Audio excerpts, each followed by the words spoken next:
সকাল থেকে কিন্তু ওয়েদারটা বেশ ভালো ছিল, কারণ হচ্ছে আজকে সেরকম রোদ ছিল না, আর এইরকম ওয়েদার আমার বরাবরই ভীষণ ভালো লাগে। তারপর সকাল সকাল বাবা এখানে অফিসে ছাড়তে চলে এসছে, আর আমিও বাস ধরে চলে গেলাম অফিসে। আর গিয়েই সবার ফার্স্ট ব্রেকফাস্ট সারলাম এই কেকটা দিয়ে। আর তারপর দুপুরে লাঞ্চের পর আমি খেয়েছিলাম একটু ফল। বিকেলবেলা যখন বাড়িতে আসলাম, বোন আমার জন্য বানিয়েছিল ঘুগনি, আর সেটা খেয়ে চলে গেলাম বোন আর আমি আর বাবা তিনজনে মিলে একটু বাজার কলকাতাতে দুটো টি শার্ট কিনবো বলে।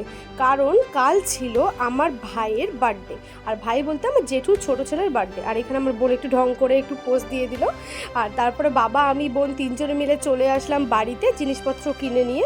আর কিনে এসে ওকে আমি সবার প্রথমে দেওয়ার আগে ওর বার্থডেটা সেলিব্রেট করলাম, তারপরে আমি দিলাম। আর বার্থডেটা কিন্তু খুব ভালোভাবে সেলিব্রেট হলো, ও ভীষণ খুশি ছিল।